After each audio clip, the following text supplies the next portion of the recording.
Hello students, आज हम बात करेंगे सेशन 12 में ब्लॉक 3 के यूनिट 12 की, जिसमें बेसिकली हम बात करेंगे एडवांस प्रोटोकॉल और वेब प्रोग्रामिंग की। एडवांस आईपी मतलब पहले था IPv4 और अब आ गया है IPv6, तो दोनों में डिफरेंस क्या है और क्यों हमें IPv6 की ज़रूरत पड़ी। और उसके बाद हम बात करेंगे इंटरनेट के जो प्रोटोकॉल्स थे TCP एंड OSI मॉडल, ठीक है। उसके बाद हम बात करेंगे इंटरनेट एंड वेब प्रोग्रामिंग की। सबसे पहले देखते हैं introduction of that IP addresses. IP addresses जो है सबसे पहले था IPv4, ठीक है। क्यों ज़रूरत पड़ी और क्यों डेवलप हुए आईपी एड्रेस? क्योंकि इंफॉर्मेशन और डेटा बहुत बढ़ गया जो हर एक लोकेशन पर स्टोर करना ज़रूरी था, और for that individual system identification के लिए आईपी एड्रेस की ज़रूरत पड़ी। उसके बाद ये IPv4 जो था वो 32 बिट्स का था। फिर 128 बिट का एड्रेस आया है वो जो अलाउ कर रहा है 340 अनडेक्लियन यूनिक एड्रेस स्पेस, जिसे हम IPv6 बोलते हैं जिसको IPNG internet protocol next generation भी कहा जाता है। नेक्स्ट एक आएगा OSI, जिसका फुल फॉर्म है ओपन सिस्टम इंटरनेट कनेक्शन, जो कंप्यूटर नेटवर्क के 7 लेयर्स को डिस्क्राइब करेगा। Advance IP it is the foremost recent version of the web protocol, मतलब कि पहले IPv4 था, ठीक है। Internet engineering initiated early in the 1994 और उसके बाद आ गया हमारा IPv6। IP address particularly identification है of a particular machine और network। द IP एड्रेस को हम IP नंबर और इंटरनेट एड्रेस के थ्रू भी जाना जाता है। IP एड्रेस है one type of technical format है एड्रेसिंग का, कि भाई क्या एड्रेस बनेगा, उसका मतलब जो चार पार्ट्स या 6 पार्ट्स में डिवाइड होता है, तो वो हर एक पार्ट का कुछ मीनिंग है, इस तरह से वो फॉर्मेटेड किया हुआ है। मोस्टली जो आईपी के साथ टीसीपी प्रोटोकॉल्स इंक्लूड होते हैं, ठीक है, फॉर रिलायबल कनेक्शन। IPv4 जो है वो प्राइमरी वर्जन है आईपी एड्रेसेस का। सबसे पहले ये डिप्लॉयड हुआ था ARPANET। ARPANET it is an advance research project agency network इन 1983। ये सबसे जनरली यूज्ड आईपी वर्जन होता है, ठीक है। IPv4 जो है वो 32 बिट एड्रेस स्कीम अलाउ करता है, मतलब कि 2 raised to 32 एड्रेसेस, मतलब अराउंड 4 बिलियन एड्रेसेस। ये फर्स्ट इंटरनेट प्रोटोकॉल है और it carries 94% of the internet traffic, मतलब मोस्टली पहले के जो आईपी एड्रेसेस बने हुए हैं that all are the combination of IPv4 addresses only, IPv4 formatting. So 90% of the internet traffic usually relies on IPv4 addresses.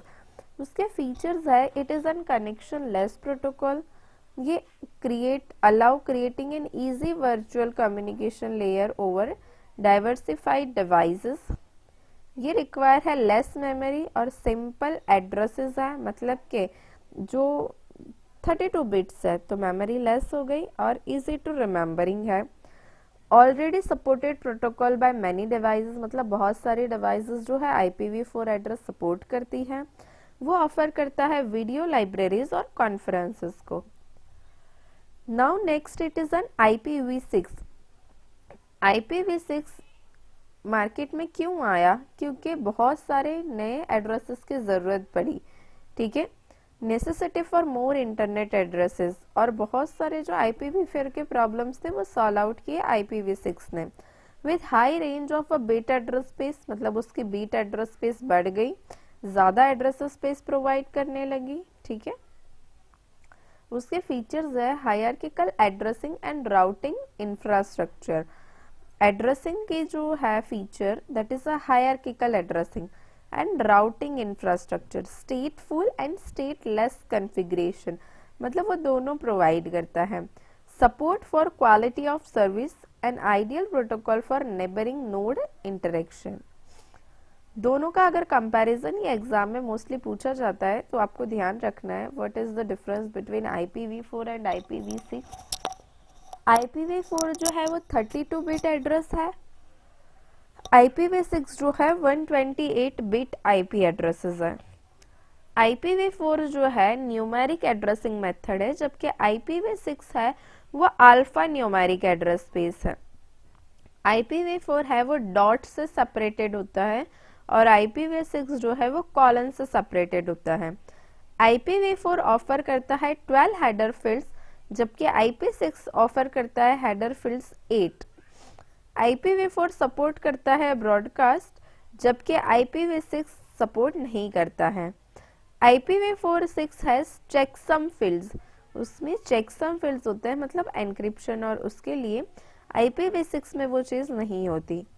IPv4 support करता है VLSM, virtual length subnet mask. IPv6 वो support नहीं करता है। IPv4 use करता है ARP, मतलब address resolution protocol, to MAC address से कनेक्ट करने के लिए, और जबकि मैक एड्रेस से कनेक्ट करने के लिए IPv6 यूज करता है NDP, neighbour discover protocol. Mobile IP, that is a difference from that IPv4 and IPv6. Mobile IP is something, it is which is used for the different mobile devices using the communication protocol. It is also, it is a extending that internet protocol. Okay, that is the same as an internet protocol, but mobile IP, it is for extending for mobiles, जो एक network से दूसरे network पर easily communicate कर सके। ठीक है, ये इंश्योर करता है कम्युनिकेशन के यूजर्स के सेशन ड्रॉप आउट ना हो और कनेक्शन ड्रॉप आउट होने के बिना इजीली कम्युनिकेशन हो जाए। कुछ टर्मिनोलॉजीज है मोबाइल आईपीज की। पहली है मोबाइल नोड, मतलब कि मोबाइल नोड के कौन से डिवाइसेस है, like for example telephone, that is your mobile node. Home network, it is a network to which the mobile node originally belongs to, मतलब कि जो मोबाइल में अगर आप देखोगे ना तो आपकी सेटिंग्स में एक आईपी एड्रेस होगा, ठीक है, तो वो उसको होम एड्रेस हम बोल सकते हैं कि ओरिजिनली जो है आपका मोबाइल नोड का एड्रेस। उसके बाद आता है होम एजेंट, वो है राउटर आपका होम नेटवर्क का, के जहां ओरिजिनली जो कनेक्टेड है। होम एड्रेस, होम एड्रेस मतलब कि it is the permanent IP address, ठीक है, जो परमानेंट असाइन किया गया है वो हो गया आपका home address. Foreign network, it is the present network to which the mobile node is visiting, मतलब कि अभी के नेटवर्क से वो जो दूसरे नेटवर्क में जा रहा है उसे हम बोलेंगे फॉरेन नेटवर्क। फॉरेन एजेंट, ये है राउटर, जहां फॉरेन नेटवर्क से कनेक्टेड है मोबाइल, उसे हम बोलेंगे फॉरेन एजेंट। मतलब कि जो होम एजेंट से जो डेटा जा रहा है फॉरेन एजेंट में, ठीक है, with the help of that mobile node, उसे हम बोलेंगे फॉरेन एजेंट। फिर आता है करस्पॉन्डेंट नोड, मतलब कि it is a tool on the web communicating to the mobile node, मतलब जो नेटवर्क के साथ तो कनेक्टेड है बट और कोई वेब कम्युनिकेटिंग कर रहा है, ठीक है, it is a tool, so that is an correspondent node. Care of address, it is the temporary address है जो एम्प्लॉयड करता है मोबाइल नोड, मतलब कि अगर कोई नेटवर्क अवेलेबल नहीं है तो वो टेम्पररी नेटवर्क पर होल्ड करता है, that is the care of address. Internet TCP and OSI model, TCP IP जो है वो हेल्प्स करता है आपको कि कैसे एक कंप्यूटर से दूसरे कंप्यूटर्स में डेटा ट्रांसफर होना चाहिए, ठीक है, एक वर्चुअल नेटवर्क बनाता है आपका। टीसीपी आईपी मतलब उसका फुल फॉर्म है transmission control protocol internet protocol, ठीक है, जो यूज होता है हाईली रिलायबल, मतलब हम ट्रस्ट कर सकते हैं, end to end byte stream, ठीक है। हिस्ट्री टीसीपी आईपी मॉडल की 1974 में विंड कर्व and Bob Kahn published a paper a protocol for packet network internet connection, एक ये पेपर पब्लिश किया था जिसके अंदर उन्होंने टीसीपी आईपी मॉडल की बात की थी। 1978 में वो पेपर के थ्रू उसमें टेस्टिंग की गई और डेवलपमेंट किया गया to replacement route protocol TCP IP, उसके डेवलपमेंट के लिए। 1982 में डिसाइडेड किया गया कि जो TCP IP should get replaced with that NCP network control program because the standard language of that ARPANET। January 1, 1983 में ARPANET converted to TCP IP, उसको पूरा चेंज फिर से किसमें कर दिया, TCP IP में। ARPANET finished its existence in 1990, ठीक है, और फिर उसके बाद से TCP IP इवॉल्व हुआ to changing the requirements of the web. अगर यहाँ पे कंपैरिजन देखिए, दो मॉडल्स है, OSI open system internet connection, TCP IP, ठीक है। OSI के 7 लेयर्स है, TCP IP के 4 लेयर्स है। OSI में 7 layers, physical layer, data link layer, network layer, transport layer, session layer, presentation layer and application layer. Instead of TCP IP वो 7 layers का cover up हो गया है 4 लेवल्स में। जैसे physical and data link layer come into that network interface, third network is it as it is, transport is as it is, and session, presentation and application it is cover up into that application layer. Difference between OSI and TCP IP: OSI has 7 layers whereas TCP IP has 4 layers. OSI model may be logical and conceptual model है, ठीक है, by systems hospitable interconnection and communication with other system, जबकि TCP IP जो है कि कैसे computer में data transmit करना है, कहाँ से कहाँ, कौन से वेब से कौन से वेब पर, कौन से सिस्टम से कौन से सिस्टम पर data transmit. OSI header is 5 bytes है, जबकि TCP IP की जो हेडर साइज है वो 20 बाइट्स की है। OSI रिफर्स करता है ओपन सिस्टम इंटरनेट कनेक्शन व TCP IP रिफर्स करता है ट्रांसमिशन कंट्रोल प्रोटोकॉल को। OSI follows a vertical approach, OSI follow करता है वर्टिकल अप्रोच को, जबकि TCP IP फॉलो करता है हॉरिजॉन्टल अप्रोच को। OSI मॉडल जो है वो ट्रांसफर लेयर पर डिसाइड करता है कनेक्शन ओरिएंटेड, जबकि TCP IP मॉडल वो दोनों प्रोवाइड करता है, that is a connection oriented also and connection less also. OSI model develop किया था ISO इंटरनेशनल स्टैंडर्ड ऑर्गेनाइजेशन ने, जबकि TCP मॉडल डेवलप किया गया है ARPANET advance scientific research agency network. OSI model helps करता है आपको standardized router, switch, motherboard and other hardware कि किस तरह से वो डेटा ट्रांसमिट होगा, और TCP IP आपको हेल्प्स करता है determine a connection between two different computers. अब बात करते हैं इंटरनेट एंड वेब प्रोग्रामिंग की। वेब एप्लीकेशन आर्किटेक्चर मतलब कि अगर मैं नॉर्मल टर्म में बात करूं, आप एक ब्राउजर पर जाते हो, कुछ URL हिट करते हो और आपको डेटा विजिबल हो जाता है, ये पूरा क्या है, वेब एप्लीकेशन आर्किटेक्चर, ठीक है। मतलब कि जैसे कि आप नॉर्मली कोई वेब पेज ओपन कर रहे हो, आप URL टाइप कर रहे हो एड्रेस बार पर, रिक्वेस्ट कर रहे हो कि मुझे ये वेब एड्रेस पर जाना है, वो सर्वर आपकी रिक्वेस्ट फुलफिल करता है और आपको वो रिस्पॉन्स देता है सर्वर, और आपके ब्राउजर पर वो वेब पेज दिखने लगता है, ठीक है। तो ये पूरा हो गया वेब एप्लीकेशन आर्किटेक्चर।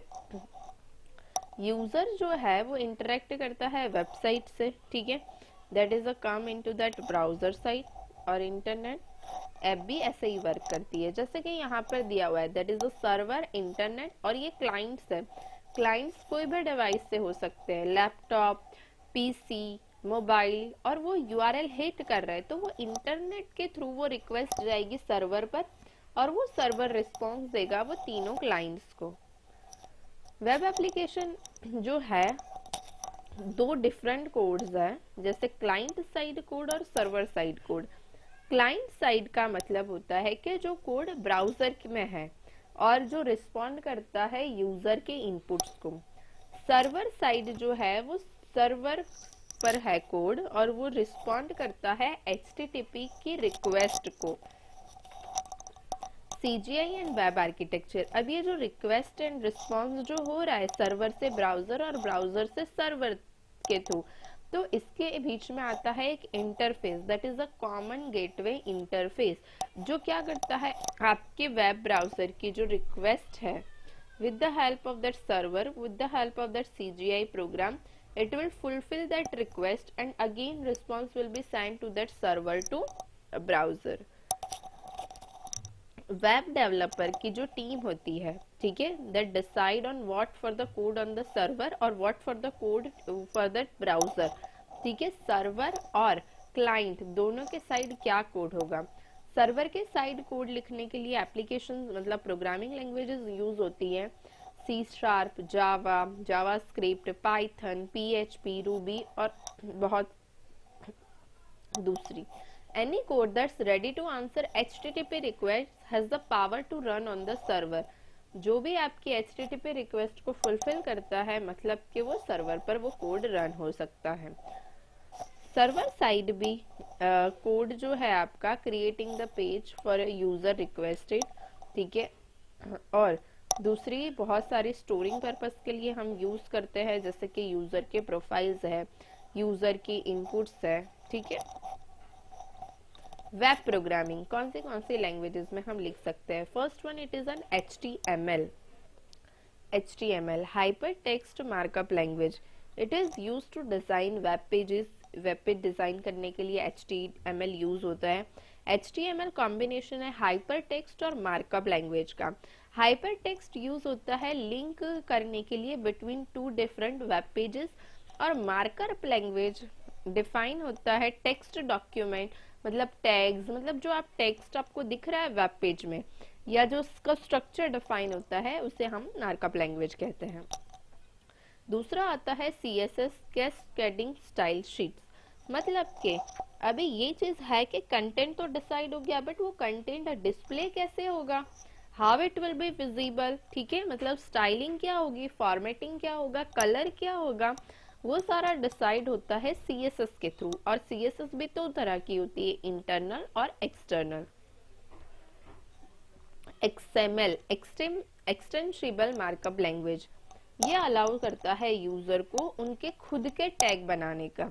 अभी HTML में कुछ लिमिटेड टैग है, प्रीडिफाइंड टैग्स है। अगर XML को आपको कुछ अपने नंबर ऑफ टैग्स बनाने हैं, अपने टैग्स बनाने हैं, तो वो आप बना सकते हो with the help of that XML, और फिर उसको कंट्रोल कर सकते हो। जावा स्क्रिप्ट जो है वो स्क्रिप्टिंग लैंग्वेज है, जो यूज होती है स्क्रिप्ट राइट करने के लिए, जो रन होती है क्लाइंट साइड।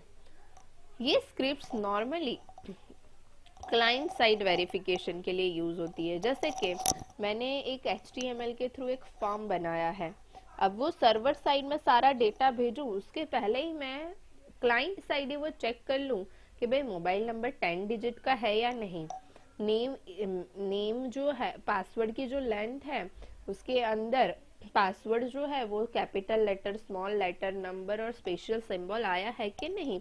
तो ये सब टाइप वेरिफिकेशन के लिए हम जावास्क्रिप्ट यूज करते हैं। मतलब वन टाइप हम क्या देते हैं, डायनेमिक इफेक्ट्स, इसलिए उनको डायनेमिक HTML और DHTML भी कहा जाता है।